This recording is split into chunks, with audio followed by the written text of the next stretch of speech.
നമസ്കാരം, എല്ലാവർക്കും bio aboard എന്ന യൂട്യൂബ് ചാനലിലേക്ക് സ്വാഗതം. ഇന്ന് നമ്മൾ 9ാം ക്ലാസ്സിലെ ബയോളജിയിലെ 5ാമത്തെ ചാപ്റ്ററായ വിസർജനം സമസ്ഥിതി പാലനത്തിന് എന്ന ചാപ്റ്ററിന്റെ 4ാമത്തെ പാർട്ടാണ് ഡിസ്കസ് ചെയ്യാനായിട്ട് പോകുന്നത്. ആദ്യത്തെ ഭാഗങ്ങൾ നിങ്ങൾ കണ്ടിട്ടില്ല എങ്കിൽ അതിന്റെ ലിങ്ക് ഡിസ്ക്രിപ്ഷൻ ബോക്സിൽ കൊടുത്തിട്ടുണ്ട്. അപ്പൊ നമുക്ക് ഇന്നത്തെ ക്ലാസ്സിലേക്ക് കടക്കാം. നമ്മള് കഴിഞ്ഞ ക്ലാസ്സിൽ എന്തൊക്കെയാ പഠിച്ചത്? മൂത്രം രൂപപ്പെടുന്നത് എങ്ങനെയാണ് എന്നൊക്കെ പഠിച്ചു അല്ലെ? അപ്പൊ നമ്മൾക്ക് അതിൽ നിന്ന് എന്ത് മനസ്സിലായി? ഈ മൂത്രത്തിലൂടെ ജലം, യൂറിയ, അതുപോലെ തന്നെ മറ്റു പല ലവണങ്ങളും അതുപോലെ തന്നെ മറ്റു പല പദാർത്ഥങ്ങളും എന്ത് ചെയ്യുന്നുണ്ട്? പുറന്തള്ളപ്പെടുന്നുണ്ട് അല്ലെ? നമുക്കറിയാം നമ്മളുടെ ശരീരത്തിൽ വൃക്ക എന്ന് പറയുന്നത് പ്രധാനപ്പെട്ട ഒരു വിസർജന അവയവമാണ്. അതുകൊണ്ട് തന്നെ നമ്മുടെ ശരീരത്തിൽ ഉണ്ടാവുന്ന വിസർജ്യ വസ്തുക്കൾ ഒരുപാട് ഈ മൂത്രത്തിലൂടെ പുറന്തള്ളപ്പെടുന്നുണ്ട്. നമുക്ക് ഈ മൂത്രത്തിൽ യൂറിയ അടങ്ങിയിട്ടുണ്ട് എന്നുള്ള കാര്യം തെളിയിക്കുന്ന ഒരു പരീക്ഷണം ചെയ്ത് നോക്കിയാലോ? നമുക്കറിയാം നമ്മുടെ ശരീരത്തിൽ നിന്നും നൈട്രജൻ വേസ്റ്റുകൾ പ്രധാനമായും യൂറിയയുടെ രൂപത്തിലാണ് പുറന്തള്ളപ്പെടുന്നത്. ഈ യൂറിയ ഉണ്ടാവുന്നത് ലിവറിൽ വെച്ചാണ്, അതായത് കരളിൽ വെച്ചാണ്. ഇതൊക്കെ നമ്മൾ പഠിച്ചതാണ് അല്ലെ? അപ്പൊ നമുക്കിനി ഈ മൂത്രത്തിൽ യൂറിയയുടെ സാന്നിധ്യം ഉണ്ടോ ഇല്ലയോ എന്നുള്ളത് ഒരു പരീക്ഷണത്തിലൂടെ കണ്ടുപിടിച്ച് നോക്കാം.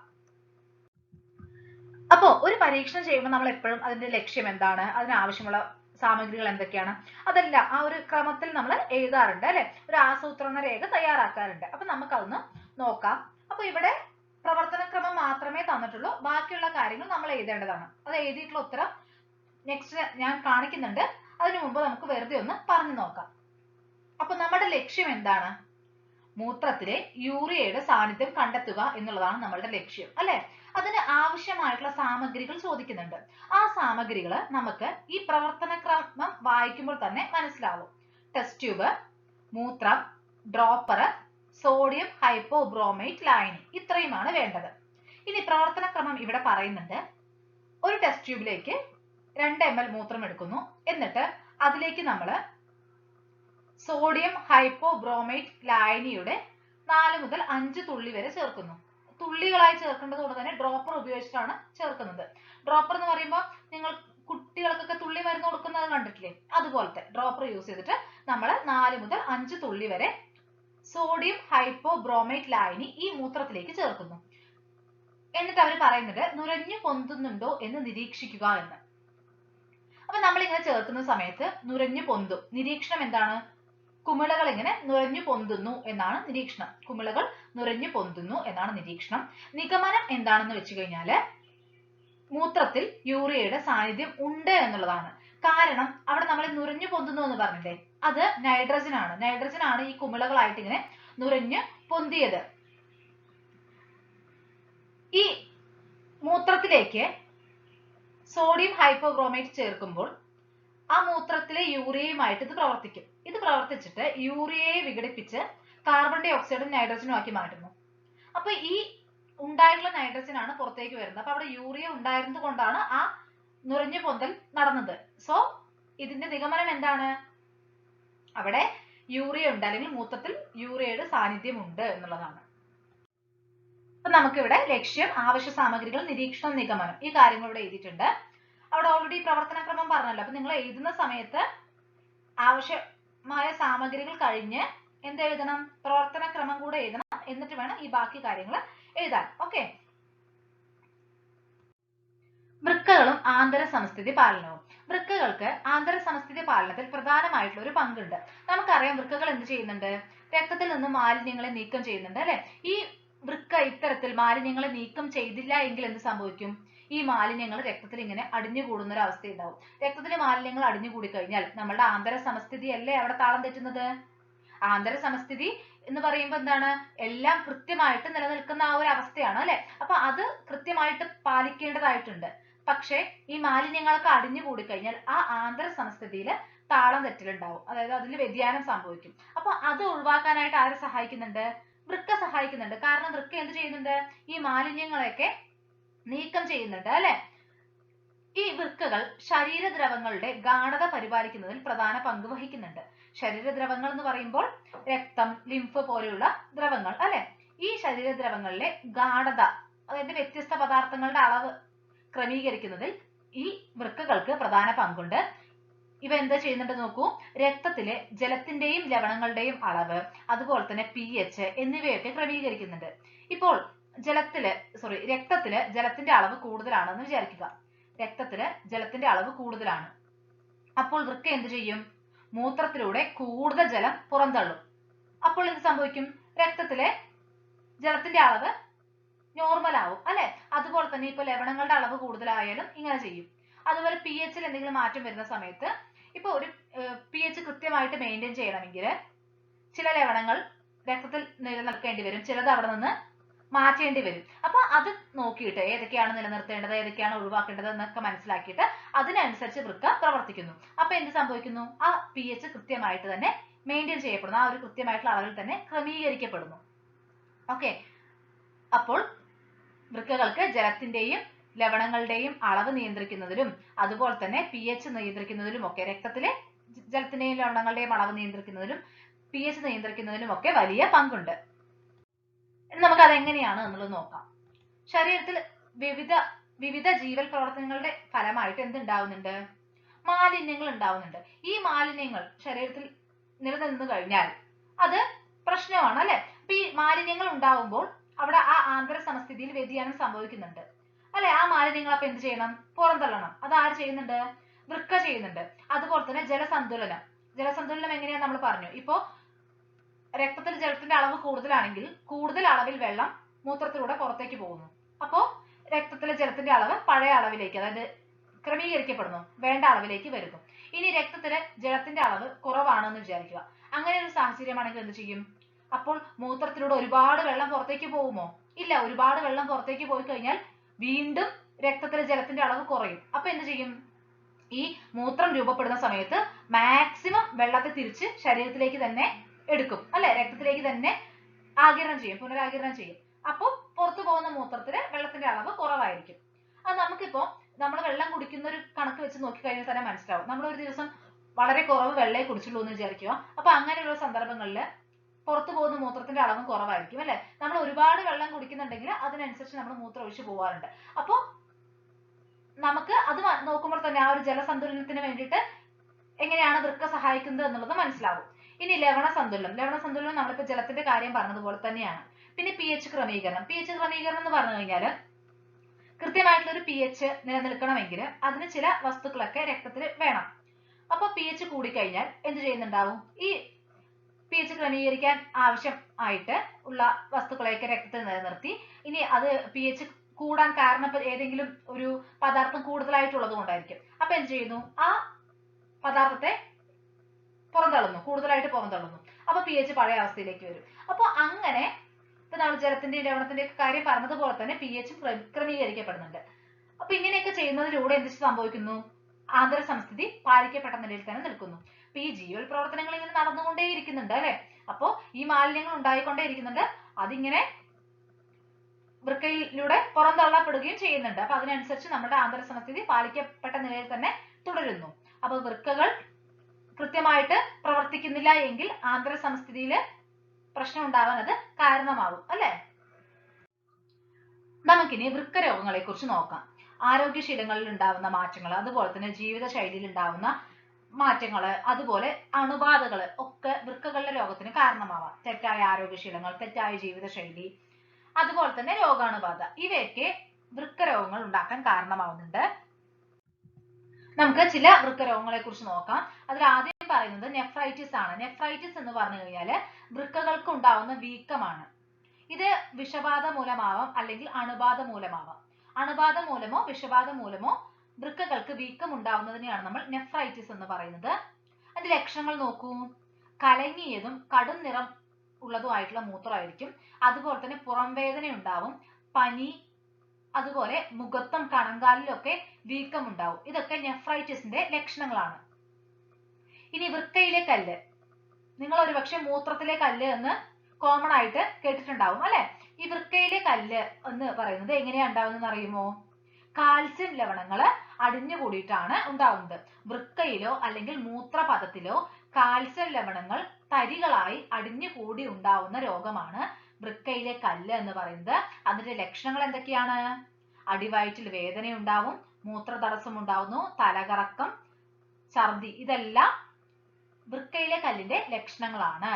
ഇനി യുറീമിയ എന്ന് പറഞ്ഞു കഴിഞ്ഞാൽ രക്തത്തിലെ യൂറിയയുടെ അളവ് കൂടുതലുള്ള ആ ഒരു അവസ്ഥയാണ്. യൂറിയ മാത്രമല്ല, മറ്റു പല മാലിന്യങ്ങളും രക്തത്തിലെ വിഷവസ്തുക്കളും രക്തത്തിൽ കൂടുമ്പോൾ ഉണ്ടാകുന്ന കണ്ടീഷനാണ് നമ്മൾ യൂറീമിയ എന്ന് പറയുന്നത്. യൂറിയയുടെ അളവ് രക്തത്തിൽ കൂടുന്നു എന്ന് നമുക്ക് സിമ്പിൾ ആയിട്ട് പറയാം. അപ്പോൾ എപ്പോഴാണ് രക്തത്തിൽ യൂറിയയുടെ അളവ് കൂടുക? നമുക്കറിയാം, നമ്മളുടെ ശരീരത്തിൽ നിന്നും യൂറിയയുടെ രൂപത്തിലാണ് നൈട്രജൻ വേസ്റ്റുകൾ പുറന്തള്ളപ്പെടുന്നത് അല്ലെ. ഈ യൂറിയ മൂത്രത്തിലൂടെ പുറന്തള്ളപ്പെടുന്നുണ്ട്. ഇനി വൃക്കയുടെ പ്രവർത്തനം തകരാറിലായി കഴിഞ്ഞാൽ എന്ത് സംഭവിക്കുന്നു? ഈ ഒരു മൂത്രം രൂപപ്പെടൽ എന്ന പ്രക്രിയ നടക്കുന്നില്ല അല്ലെ. രക്തത്തിൽ നിന്നും ഈ പറഞ്ഞ മാലിന്യങ്ങളെയൊക്കെ അരിച്ചു മാറ്റി മൂത്രം രൂപപ്പെടുക എന്നുള്ള ഒരു പ്രക്രിയ നടക്കുന്നില്ല. അപ്പോൾ എന്ത് സംഭവിക്കും? സ്വാഭാവികമായും രക്തത്തിലെ യൂറിയയുടെ അളവും മറ്റു വിഷവസ്തുക്കളുടെ അളവും ഒക്കെ എന്ത് ചെയ്യും? കൂടും. അങ്ങനെ ഉണ്ടാകുന്ന ഒരു കണ്ടീഷനാണ് യുറീമിയ എന്ന് പറയുന്നത്. ഇതിന് കാരണം വൃക്കരോഗങ്ങളാവാം, നെഫ്രൈറ്റിസ്, അതുപോലെ തന്നെ പ്രമേഹം, രക്താതിമർദ്ദം, ഇതൊക്കെ ആവാം.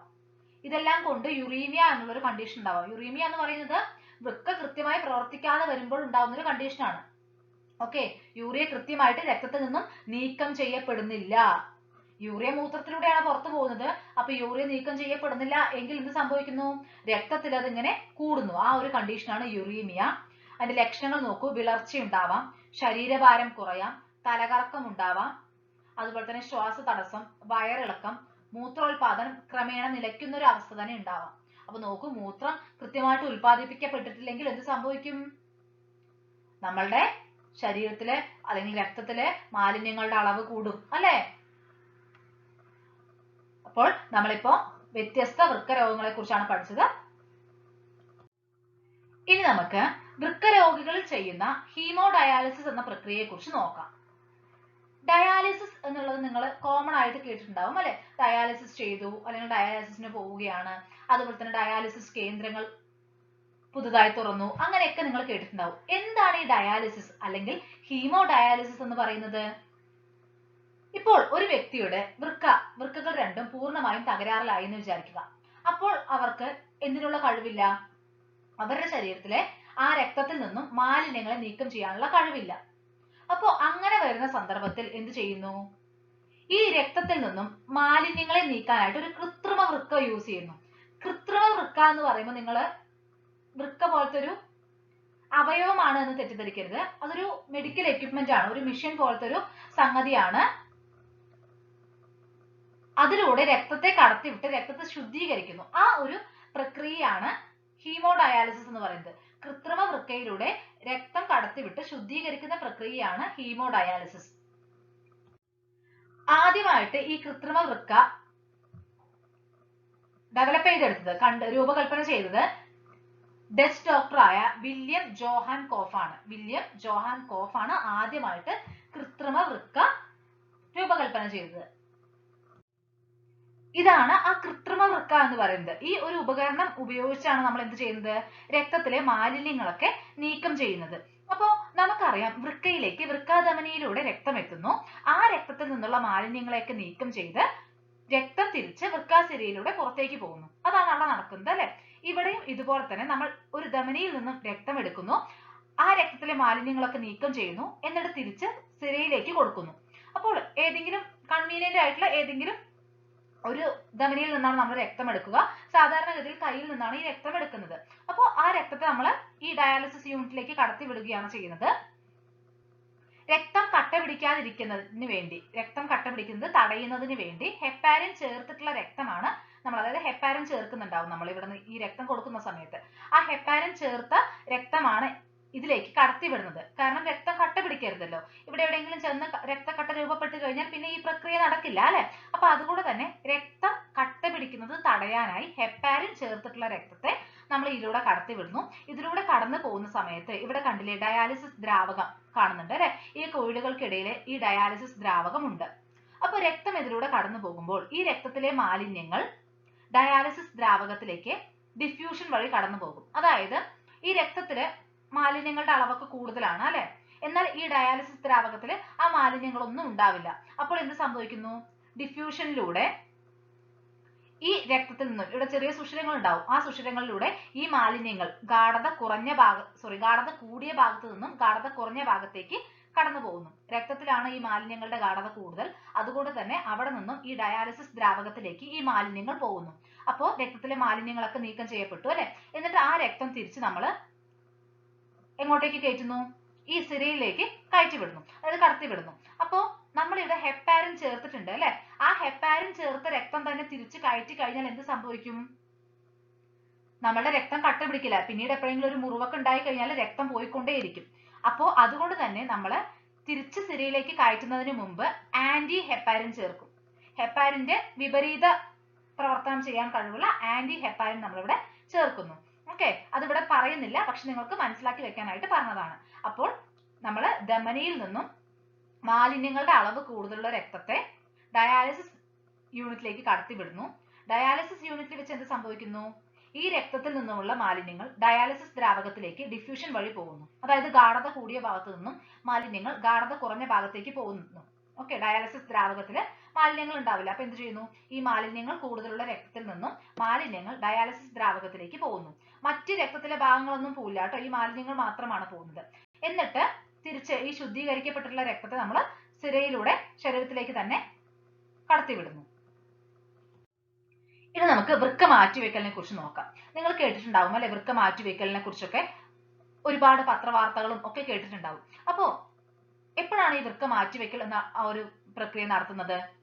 രണ്ട് വൃക്കകളും തകരാറിലായി കഴിയുമ്പോഴാണ്. കാരണം രക്തം ശുദ്ധീകരിക്കുന്നതിന് ആരോഗ്യമുള്ള ഒരു വൃക്ക ധാരാളമാണ്. പക്ഷെ രണ്ട് വൃക്കകളും തകരാറിലായി കഴിഞ്ഞാൽ ആ രക്തം ശുദ്ധീകരിക്കുന്ന പ്രക്രിയ നടക്കാതെ വരും അല്ലെ.